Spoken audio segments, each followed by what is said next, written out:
Na sisi Chadema ni mfano.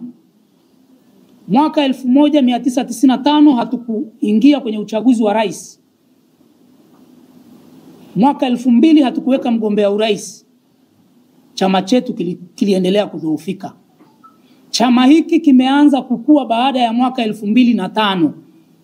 Tulipoamua kuweka mgombea urais, Mheshimiwa Freeman Mbowe akazunguka nchi nzima, tukatumia helikopta, chama hiki kikaanza kunyanyuka, na tangu wakati huo hakijawahi kurudi nyuma, pamoja na madhila ya mwaka 2020 ambao chama kilishatangaza haukuwa uchaguzi bali uchafuzi. Kwa hiyo tumewatahadharisha viongozi wetu watumie fursa ya kampeni kuendelea kukijenga chama, kuimarisha wanachama na kupigania mabadiliko kwa taifa letu. 6, kwa ujumla, kutoshiriki uchaguzi kutasababisha chama kupoteza uhusika na umuhimu wake kwa umma, relevance, hali inayoweza kufuatiwa na kuporomoka kisiasa na hatimaye kudhoofika kabisa. Hatutaki chama chetu kikawe dhoofu bin hali baada ya uchaguzi mkuu.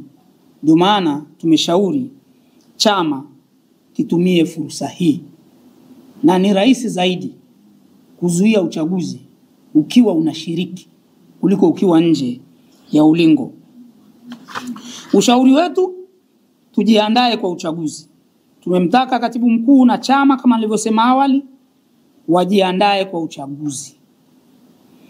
Aidha, upo uwezekano wa kushinda uchaguzi wa 2025 na kutangazwa katika vikwazo vingi vya kikatiba, kisheria na utamaduni mbaya wa CCM wa kubaka demokrasia.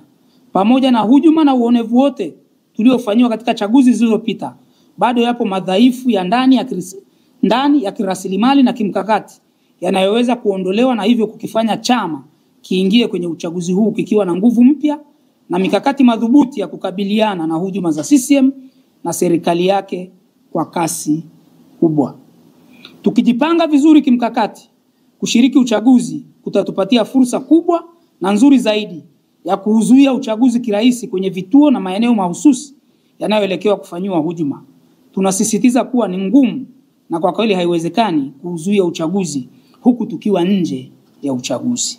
3, kushiriki uchaguzi kutatupatia fursa ya ziada ya kutumia madhila ya uchaguzi katika kuwaunganisha, kuwachochea na kuwaongoza wananchi kuendeleza vuguvugu la kudai reforms kwa kishindo kikubwa zaidi.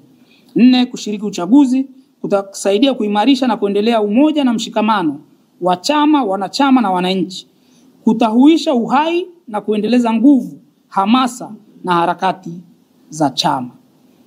Mabadiliko ni mchakato. Change is a process.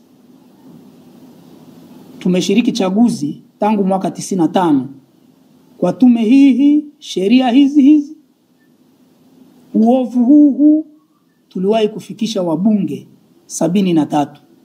Tujiulize nini kilichochea chama pamoja na sheria kuwa hizo, tume hiyo mwaka 2015 kikapata mafanikio kiliyopata, kura za urais zilizotangazwa 40%.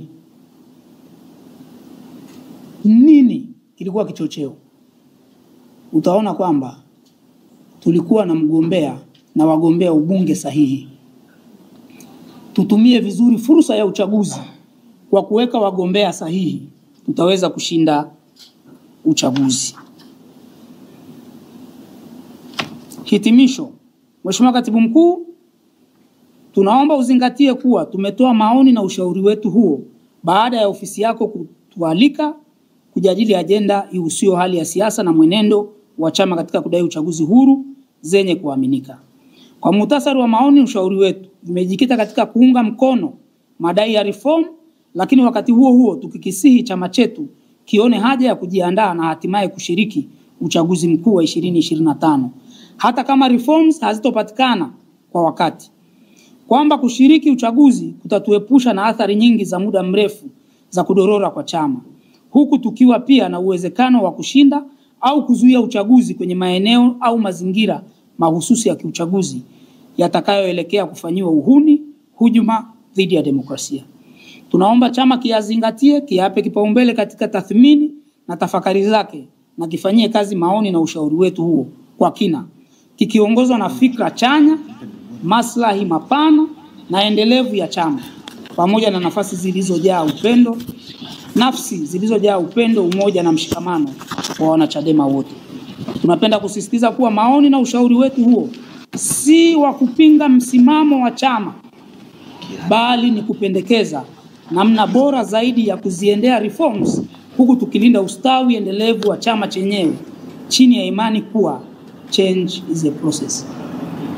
Sisi hatupingi msimamo wowote wa chama, na hapa nitawakumbusha. Chama kiliweka msimamo, baraza kuu liliweka msimamo tuingie kwenye maridhiano na CCM na serikali yake. Lakini kadiri tulivyoenda mbele, viongozi waandamizi waliongoza kundi la kupinga, la kukiondoa chama kwenye maridhiano yale, na wakati huo chama kilisikiliza, kikaona mantiki ya hoja, hatimaye kilijiondoa kwenye maridhiano. Kwa hiyo sisi hatupingi, ila tunakishauri chama kitafakari upya. Maazimio ya vikao sio msahafu, yanaweza kubadilika. Wako wanaojenga hoja kushiriki uchaguzi ni kuwapeleka vijana wakamwage damu, kwamba tuna njaa ya damu. Wakati huo huo wakihamasisha tukazuie uchaguzi.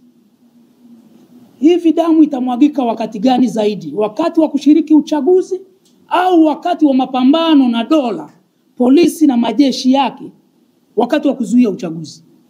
Sasa wako wanaotaka kutuaminisha kwamba kuzuia uchaguzi hakutamwagika damu, wakati tunakwenda tunatangaza kupambana na dola na majeshi kuzuia uchaguzi ulioko kwa mujibu wa katiba, kitu ambacho hakijawahi kufanikiwa popote duniani. Watu wanapambana wakiwa ndani ya uchaguzi. Hadi tunaambia tukishiriki uchaguzi ni watu wanaotaka damu zikamwagike, lakini kuzuia uchaguzi kana kwamba hatutatumia watu wetu hawa kwenda kuzuia uchaguzi. Sasa hiyo itupe tafakuri ya kina. Ni wakati gani damu itamwagika zaidi?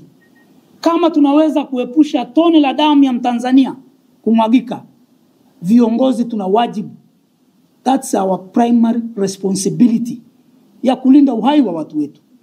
Hata sisi tunaotaka tugombee, tunataka kuepusha vijana wetu, ndugu zetu, kwenda kuumizwa wakati wa kuzuia uchaguzi.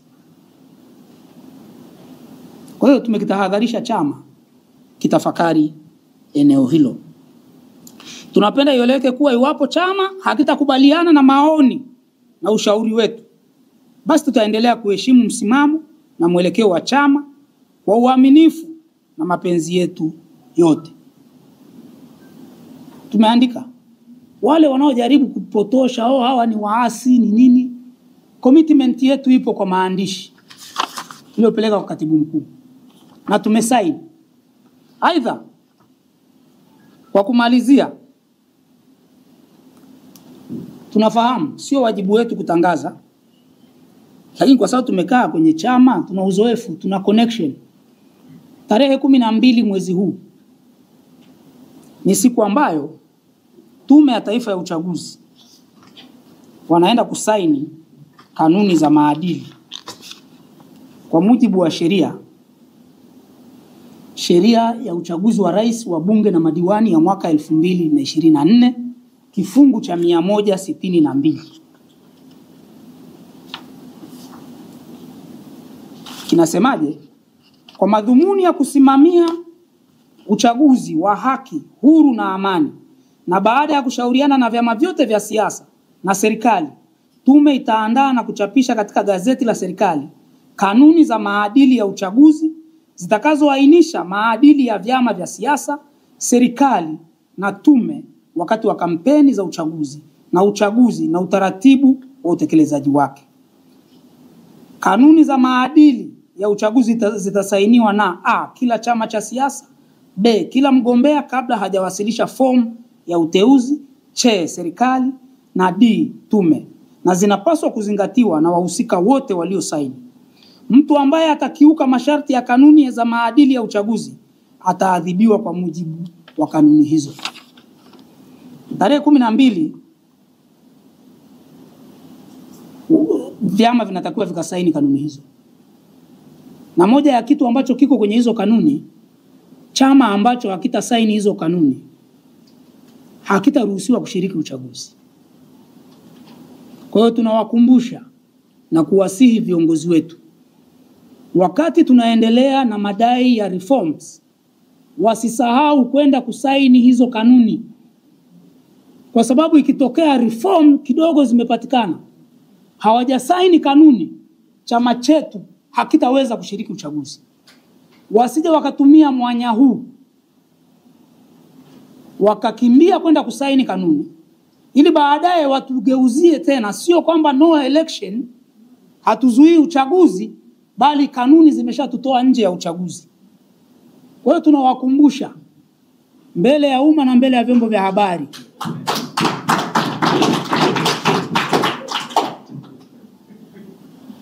tarehe 12 waende wakasaini hizo kanuni, ili isije ikatafutwa sababu nyingine huko mbele ya safari kwamba jamani, ni kweli hatujapata reform lakini kwa tukusaini kanuni, kwa hiyo chama chetu kimezuiwa kushiriki uchaguzi. Hakuna kushiriki uchaguzi.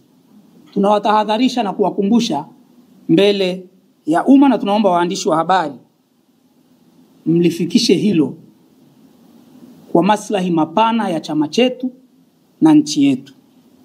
Aidha, kuna viharakati vinaendelea vya chini kwa chini vya kujaribu kunyamazisha sauti kinzani, maoni tofauti. Tumeanza kushuhudia ndani ya chama chetu. Chadema tuliyoiishi miaka yote sio hii tunayoiona leo.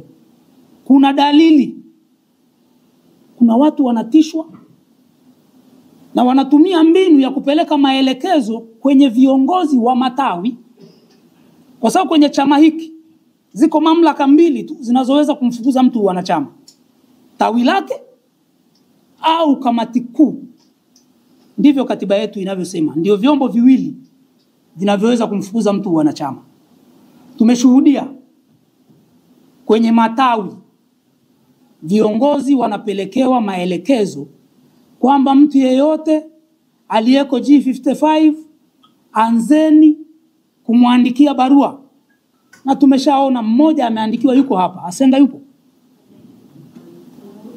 na yuko bwana Romanus aliyetangaza kugombea urais kupitia Chadema, na yeye ameshaandikiwa barua na tawi lake huko kwamba ajieleze. Tunakishauri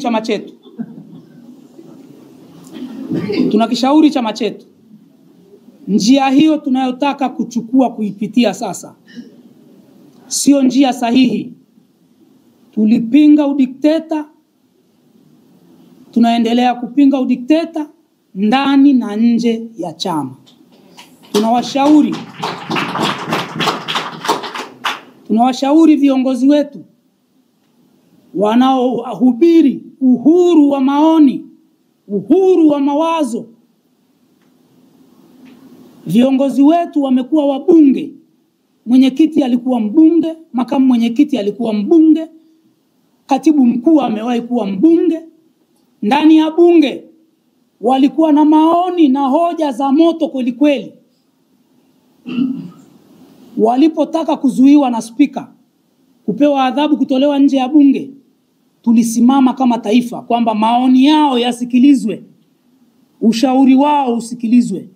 Na ndani ya Chadema leo tunawataka viongozi wasiogope kusikiliza maoni mbadala. Maoni hayapigwi rungu. Maoni ni fikra, yataendelea kuishi leo, kesho na kesho kutwa. Kwa hiyo watu waachwe wawe huru, waseme kwa uhuru. Kama Chadema tukianza kuzuia watu wetu kusema, hivi mnataka wananchi wakasemee wapi? Hatutaki kuiga tabia za CCM kwamba mwanachama alihoji yule Malisa kwamba uteuzi wa mgombea urais au kufuata katiba ya chama, wakaagiza wilaya imfukuze wanachama. Hivyo vimelea tunaona vinataka kuja Chadema. Tunawasihi viongozi wetu wasikubali hayo majaribu. ni ya hatari kwa uhai na ustawi wa chama, ni ya hatari kwa ustawi na uhai wa taifa, kwa sababu tukianza kunyamazisha sauti ndani ya chama, tutakapoikosoa serikali tutaambiwa mbona kwenye chama chenu mlipokosoa mlifukuzana. Tunawapa uhalali wa kuendelea kutenda hayo kwa sababu sisi tunayafanya ndani ya chama. Na washukuru sana, asanteni sana kwa kunisikiliza. Nitaomba nimkaribishe Kileo aratibu maswali. Karibu sana.